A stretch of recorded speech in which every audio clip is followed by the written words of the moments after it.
Figurez-vous que Emin et Maïsan sont dans la même agence d'influenceurs. Et alors là, ça vraiment, je vais vous expliquer pourquoi ça pose problème. Ils ont posté tous les deux une story aujourd'hui. Moi, je dirais à Maïsan, parce que bon, je parlerai pas à Emin, mais je dirais à Maïsan, jamais tu vas dans la même agence qu'Emin. C'est terrible. Tu ne peux pas faire ça. Tu ne peux pas faire partie de la même agence qu'Emin. C'est terrible pour le business, c'est terrible pour ton travail, c'est terrible pour ton image. Tu envoies un message instantanément de « nos intérêts sont communs ». Parce que si ton agence cartonne, normalement, tu cartonnes. Nos intérêts sont communs. C'est-à-dire aussi, nous avons intérêt à continuer à faire des histoires pour que l'agence fonctionne et pour que le business fonctionne. Après, eux, ils comprennent pas le truc de tu mets pas ton agence dans ta story avec un numéro de téléphone. Ça veut dire nous sommes des schlags, nous galérons quoi. Genre on fait jamais ça. Mais ça ils comprennent pas parce qu'ils viennent du milieu de la télé-réalité, qui savent pas ce qui se fait, qui savent pas ce qui se fait pas. Figurez-vous que Emin et K auraient essayé de reconquérir. Écoutez bien parce que là c'est du scoop. Là Bastos se transforme en Aquabay. Naka aurait tenté de reconquérir Héloïse sur le tournage de la villa. Héloïse lui aurait mis un stop, ça veut dire fin de relation, et non contente de lui mettre un stop, et Héloïse aurait choisi un autre homme en la personne de, tenez-vous bien, Tom Bruce, le nouveau charreau. Héloïse est avec Tom Bruce. Et ouais les gars, et elle a mis un stop à Naka, et en ce moment, ça se chope avec Tom Bruce. Lui, il travaille, il s'arrête pas.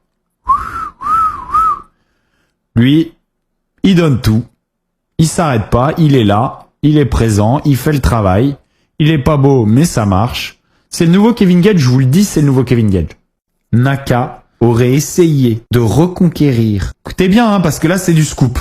Là, Bastos se transforme en Aquabay. Pour essayer de venir, aucune réceptivité et genre vraiment un espèce de mépris. Je sens qu'il m'aime pas. Vu que j'étais grave facile d'accès, genre tu serais venu me parler. Mais je te jure que pas. J'ai entendu une interview où tu dis que tu t'en es pas rendu compte sur le moment. Là, tu me dis l'inverse. Il est au taquet, Vincent. Pourtant, j'ai entendu une autre interview où t'as dit les choses différemment. Et il est venu préparer. Bon, vas-y, je suis pas dans ce groupe. On veut pas spécialement que j'intègre ce groupe-là. Il le sait très bien, il sait très bien ce qu'il fait, il est réputé pour ça. Moi, je trouve que ça serait plus honorable de sa part de dire ouais, c'est vrai que... Déjà, j'avais le seum, parce que je me suis dit, ça m'a un peu flingué ma saison aussi. J'en avais aussi parlé avec Bastos, qui m'a un peu dit, non mec, c'est une dinguerie. Non mais tu vois ce truc-là. Il s'affirme pas énormément, le petit Vincent Ramonet là. Faut que je le secoue un petit peu. Moi, je vais vous le dire. Moi, je lui ai pas du tout monté le chou. Le jour où Vincent Ramonet est venu en parler, il m'a dit, Vincent Queijo, il m'a fait ça. Et là, il est un peu moins sûr de lui. Là, je pense qu'il essaie un petit peu de se dédouaner et de s'écraser. Avec Enzo et Colette, c'est massacré. Tiens. Du coup, moi, j'étais plus là. Maintenant, ça va être la faute de qui? Ça va être la faute de Enzo et Colette? Je trouve que il faut s'affirmer un peu. On se secoue, là. Je crois que t'avais dit un truc du genre où, genre, je l'aime pas. Ah ouais. Bonne personne. Et là, c'est pas moi qui lui ai monté le chou, hein.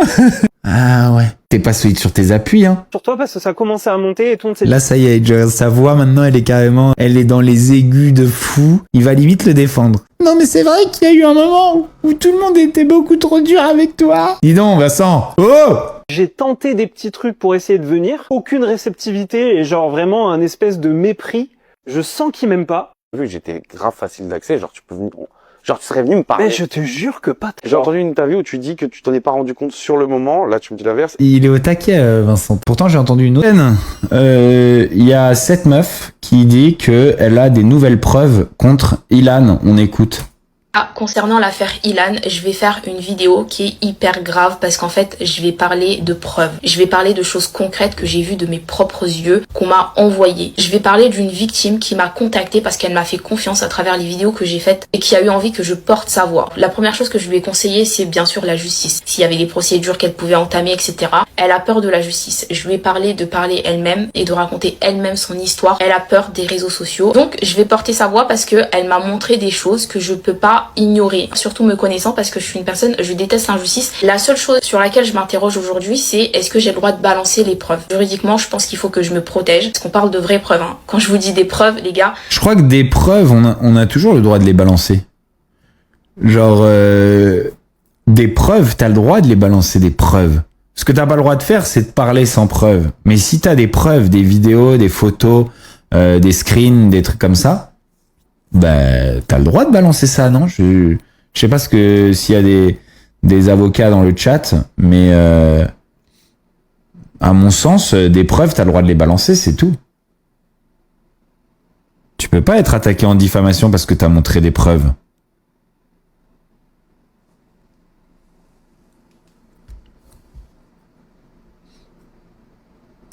De vraies preuves que j'ai vues de mes propres yeux. On parle de messages écrits, d'accord? De messages explicites où il demande à une fille des faveurs S. On parle du fait qu'il savait que cette fille était mineure. Je vous parle de la victime qui m'en a parlé. C'est-à-dire qu'il peut pas nier, vous savez, le fameux « je connaissais pas son âge ». C'est faux, il savait. J'ai vu une preuve vidéo avec la tête d'Ilan, je le jure sur tout ce que j'ai dit. Merci Sab, 8519. Vous connaissez mon intégrité. Alors par contre, ce qu'elle dit là, c'est ça le problème. C'est, tu dis ce que t'as vu, mais tu postes pas la vidéo. Il vaut mieux juste poster la vidéo et pas dire ce que t'as vu. Parce que là, pour le coup, je pense que tu peux être attaqué. Est-ce que tu l'as, ta preuve, au moins? Après, deuxièmement, je pense que tu dois transmettre ces choses-là à la police plutôt que de faire des vues sur TikTok.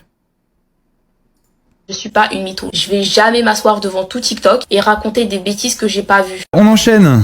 Il y a cette meuf qui dit que elle a des nouvelles preuves contre Ilan. On écoute.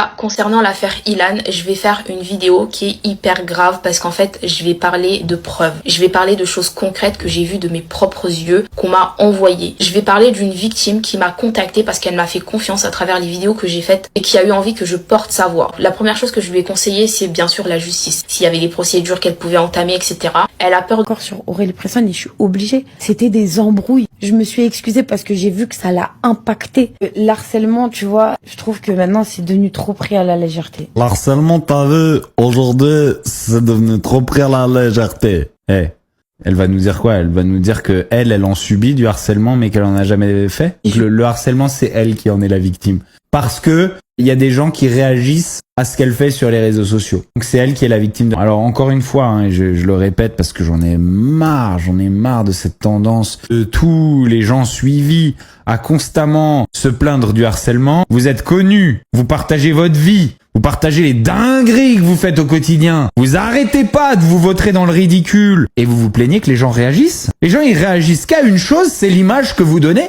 Dieu merci, ils ont le droit de la commenter. Et si ça te plaît pas, personne t'a demandé de le faire. Je vais t'inviter à aller chercher un travail, ça va te changer la vie, je te le garantis. Y a personne qui va te harceler. À mon avis, tu vas vite avoir un problème avec le monde du travail. Parce qu'avoir un patron au-dessus qui te dit quoi faire, ça va être compliqué si t'arrives pas à prendre 2-3 commentaires négatifs par rapport à ton comportement. Tu crois que nous, on l'a pas vu, ton comportement sur les anges pendant 10 ans? Je reviens encore sur Aurélie Presson et je suis obligée. C'était des embrouilles. Je me suis excusée parce que j'ai vu que ça l'a impacté. L'harcèlement, tu vois, je trouve que maintenant c'est devenu trop pris à la légèreté. L'harcèlement, t'as vu, aujourd'hui, c'est devenu trop pris à la légèreté. Elle va nous dire quoi? Elle va nous dire que elle en subit du harcèlement, mais qu'elle en a jamais fait. Le harcèlement, c'est elle qui en est la victime.